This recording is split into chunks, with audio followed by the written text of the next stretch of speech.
Okay, YouTube. A little update. We've had the truck out, driving it around, playing with it. I still got to you can see the cage in it. I've got it stuck back here in the back part of the garage uh, because it's supposed to storm tonight. I did have it up front under the cover. We park under up front, the front of the house, but uh, I thought it'd be better just stuffing inside. It's dusty. I need to give it a good bath at this point, but we've played around with it. And short of putting the nitrous skid underneath it, pretty much done up here. After playing with the carburetor, playing with the timing, I've got it pretty much dialed in where I want it. The truck runs like a raped ape. As far as how much horsepower it makes, I don't know. I know the motor is making over 500 without a doubt. I know that. Uh, I know what's in it, and I know uh, the engine for my wife's El Camino is a 468, and they dynoed it. We've got to go pick it up this week at the machine shop. It's all done. They dynoed it out, and it come in at like the 485 mark. So 485, and then like 490 something. I think he said a little 500 pound-feet of torque. So, and this has got way more, he said, than it does. So, he did the machine work on this, so he ought to know what it is. I had a guy ask me, is it nose heavy? No. You would think as much weight sitting up here that it would be, but if you take the weight difference between an iron-headed small block and iron-headed big block, okay, you're talking what, 110 pounds difference, maybe 120? All right, well, when you put a small block in one of these, even if it's got a four-cylinder or what have you in it, and this chassis, believe it or not, it's got 2.2 springs in it. I'm not joking. I'm not playing with anybody. And I'll say something about that here in a minute. You see how much room that's on that front tire? The ass end's loaded 4 inches. That's setting bone stock. I like the rate. That's what I did. Okay, here's the thing. When you go to order lowering kits for these trucks, Beltec is guilty of it, and there's another one. I can't remember who it is. I don't think it's Chassis Tech, and Western Chassis I don't think is in business anymore. Ground Force might have been who it was. I couldn't remember. They'll tell you V6 or 4-cylinder. It don't make a damn bit of difference. Okay? When you go to buy springs for these trucks, new, it's the same part number. For a 4-cylinder 2.5 Iron Duke, or a 2.8, or a 4.3, or a 2.2 in a newer truck, it's the same damn spring from 82 to 03. That is a 98 chassis sitting under that truck. Body swap. Only thing different is the frame's boxed back further, the transmission cross member shaped different, and the frame horns on the front for the damn bumpers different. Other than that, and the engine cross member on the 94 and ups is narrower. That's it. Bodies will swap out. Just like on square body Chevrolet, like 73 to 87, same front spring and a half ton to the 1 ton. It's the same spring. Okay, now with that being said, that big block don't mash this truck down like everybody's saying, oh man, it's going to smash the shit out of it. No, it didn't. It squatted it an inch. We measured it. It squatted it an inch than it did with no motor in it. It's a ½ inch lower than it was with the 2.2 in it, in the frame.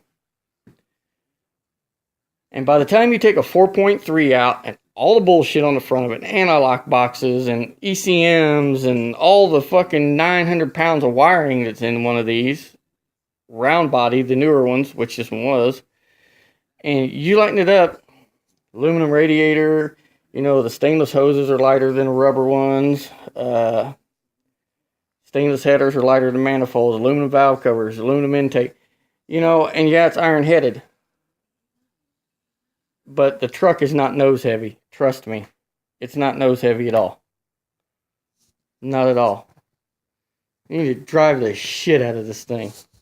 I mean, look. Those are basically 165 R15 Volkswagen tires.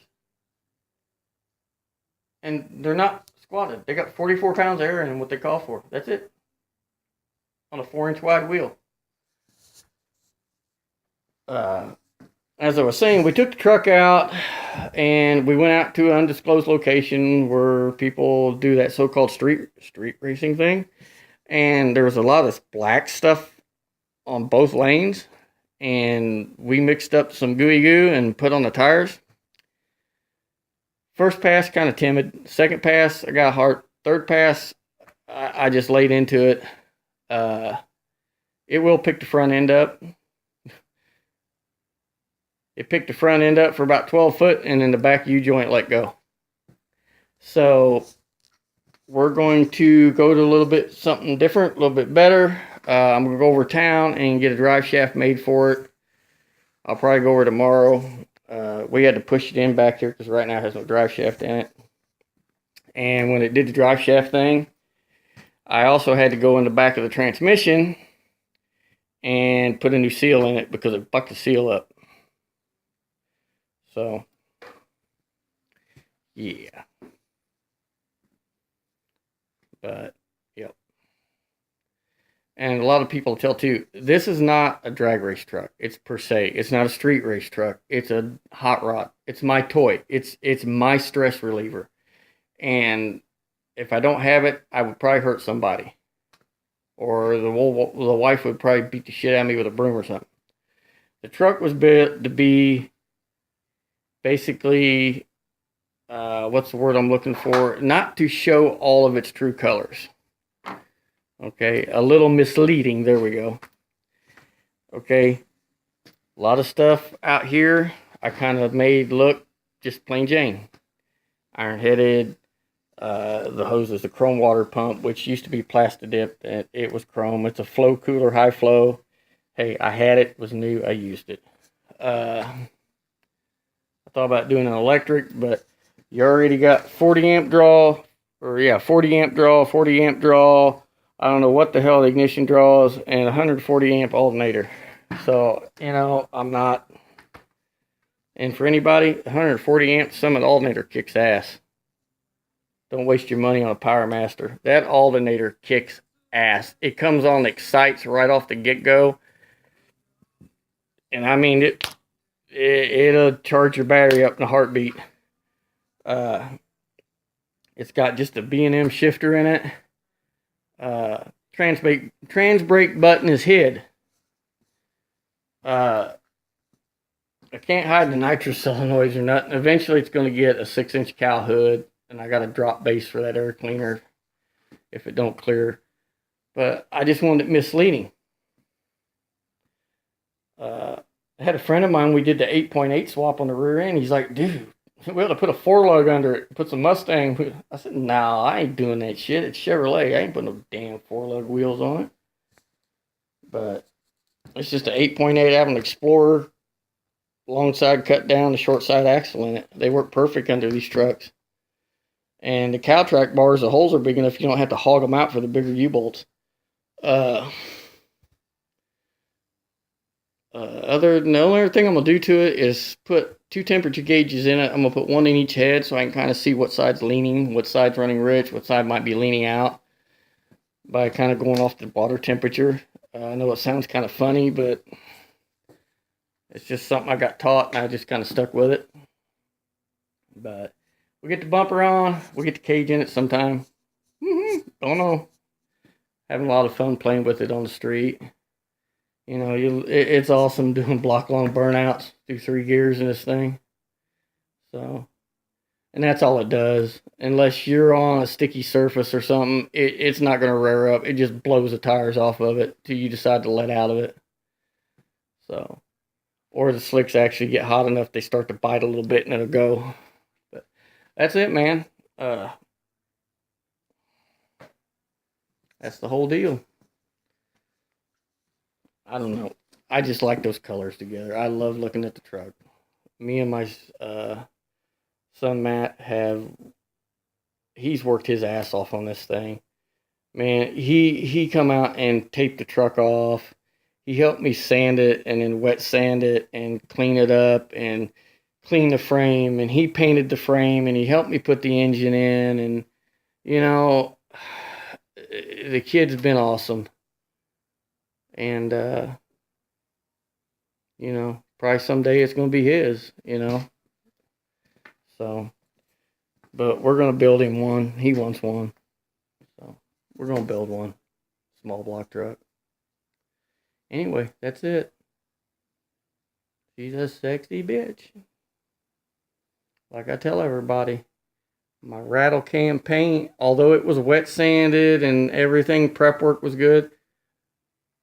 The gray is rattle can duplicolor touch-up paint. The bottom's engine paint, and it's got Nason clear coat over the whole thing. 4 heavy-ass coats. Well, 1 poo coat, and then 3 real heavy wet coats. So, and everything was taken off to paint it. The bed was off. Cab was on the frame, but the front fenders were off. And the hood is MIA because I don't have one. So, anyway, that's it, man. Just thought I'd throw up an update. I know y'all are tired, sick of seeing this truck, but you know what? I'm very damn proud of this truck. You know what I'm saying? I did it. My son and I did it. We did it the way I wanted it done. I don't care what anybody thinks. People can talk trash. They can do whatever they want. I got a fucking big block S10 sitting here that's a bad bitch. What do you got? You know, most of the ones that talk shit have a want in one hand and hopes and dreams in the other. So, but I got mine and I built this damn thing. Every freaking bolt in it I've touched. So,